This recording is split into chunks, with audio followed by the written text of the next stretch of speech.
Today I did my photo shoot with Nuovo, Nuovo studio here in Dallas, and they really focus on women who have been going through a lot of hardship.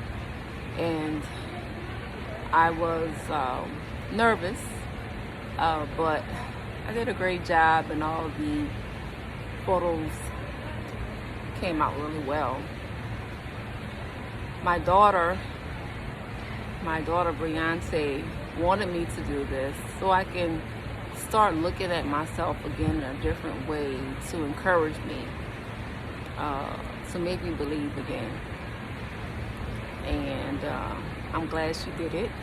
I was very excited, and it really is part of the celebration. I want to document this, be a part of the documentation of my journey, because I'm ending this first phase. I was diagnosed with cancer, triple negative breast cancer, October 3rd of 2024. I didn't understand why. Why me? I took care of my health. I've been doing it since August of 2018. Exercise. I ate healthy for the most part. I love desserts. And I just didn't understand. And so it was discovered by my fiance. I knew it was time for me to get a mammogram. It had been 2 years. And I moved from Louisiana to Texas. So finding a medical care team that I had in Louisiana, I had to try to find it in Texas. So I knew that was something I was going to take care of last year. But I always knew from young to do self-examinations. And so I asked him, I felt it, but I laid straight on my back and I asked him to see. And he said, I do feel something. I couldn't believe it. I was like, are you serious? And he said, yes. So I said, as he showed me where it was, oh my goodness.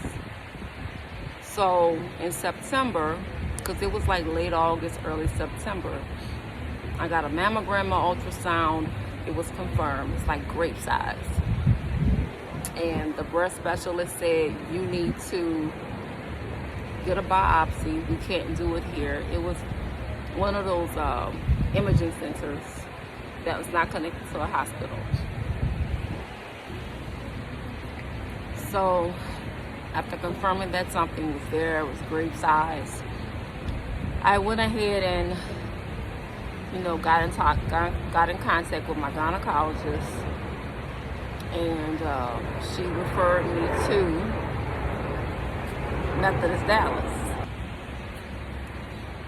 So after the biopsy, it was confirmed October 3rd. It was triple negative breast cancer, grade 3, invasive carcinoma. Very aggressive. So from the time that I was diagnosed until the time that I had spoken with the medical oncologist and the surgical oncologist, it was about a month. It had grown from a grape size until it was protruding from my breast. And it was painful. Wow.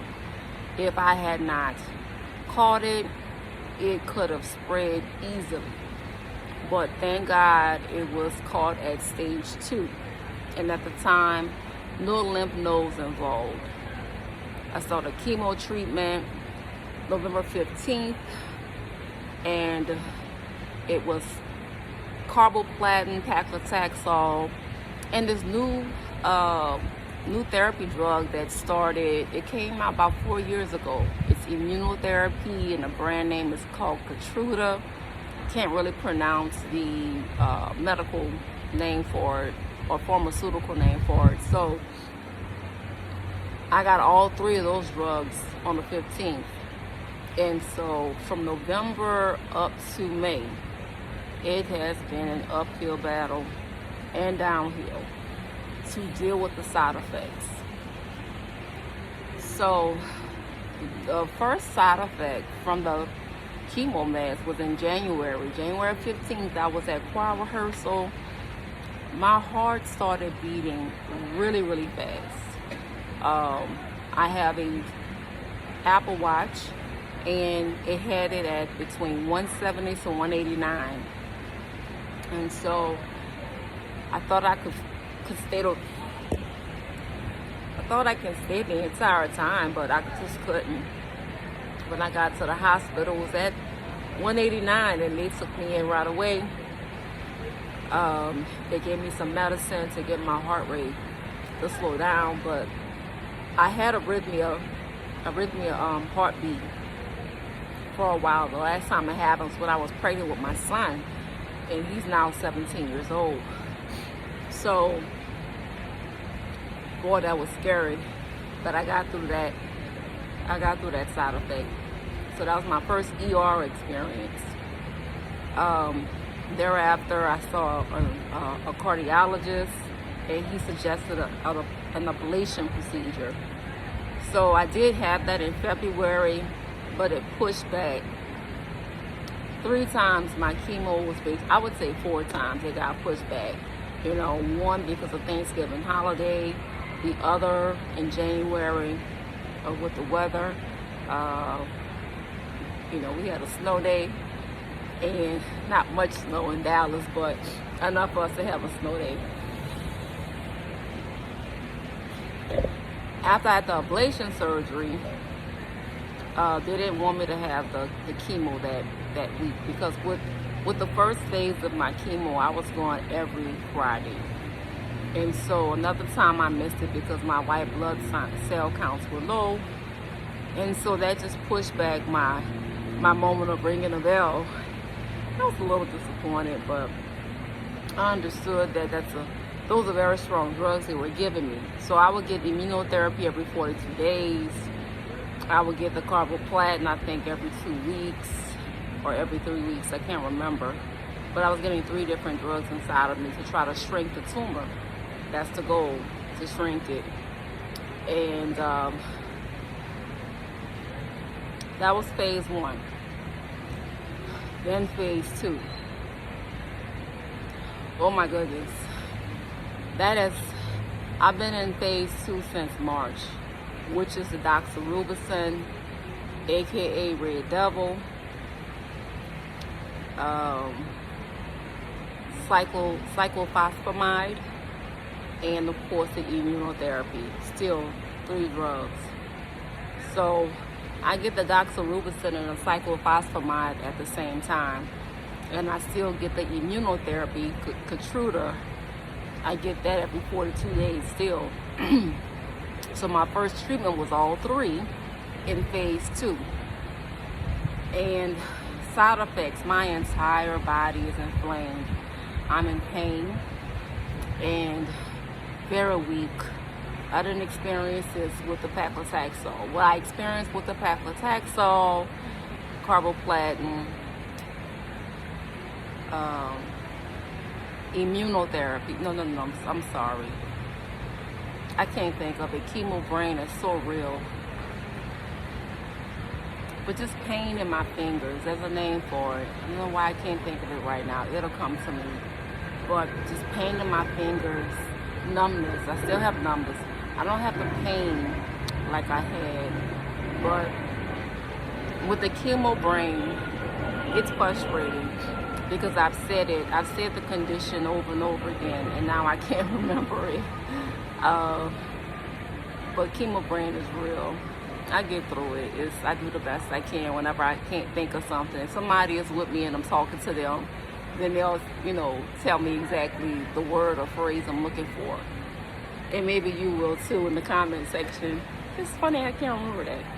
But anyway, the side effects from this, oh my goodness, fatigue, tired, tired, tired.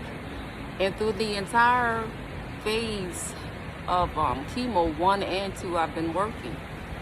And I've been able to work really well in phase 1. But phase 2, oh my goodness, I've had to take a lot of days off. But it's for the best. I have to take the time to rest my body, eat, try to eat. It's hard to eat. I've lost a lot of weight. I was 160 and now I'm 144. My daughter said, "You just have college weight, Mom." And that's fine. I'll get it all back. I'll get back the little weight that I lost. This is not too bad, I like it. It's not terrible. I went back to the gym Friday. It was amazing because I miss working out. I really do. I miss working out. So I just did a little bit. I got on a bike and I did a little bit of the weight machines. So it just felt good. So I'm going to start going back because I got to build the strength in my legs. I have trouble walking. Trouble walking is it's the hardest thing because as a teacher, my job is stressful. It's a lot of walking around. I've mainly been just sitting at my desk because the pain is so bad. And if I sit too long, even that hurts. So standing, walking, it's like I have to make up my mind. But it's tolerable, but it's just annoying. It's a nuisance to have to feel that all the time. Losing my hair, I wasn't worried about that, to be honest. Not having to worry about doing my hair in the morning time or when I'm going somewhere special is awesome. I'm fine with that. Yeah, I lost my lashes, lost my eyebrows, but I'm pretty good with filling in my eyebrows, so that's not a big deal. Yeah, I've been filling in my eyebrows, and on special occasions I have lashes, store-bought lashes that I put on. And so I'm just great. I just wish I had my energy back. Oh, I miss my energy. I'm not going to take anything for granted. I'm not. Found out Thursday that the tumor completely shrunk. Praise God. Oh my God, praise God. I've been doing a lot of praying. Family members and friends been doing a lot of praying for me. I believe in what the doctors, the plan they have set for me. But God's plan for my life, I've had to put a lot of trust, knowing that He got me. And everybody's been telling me along the way, God got you. And so the tumor completely shrunk. And my surgical oncologist said we can do breast conserving surgery. So excited about that.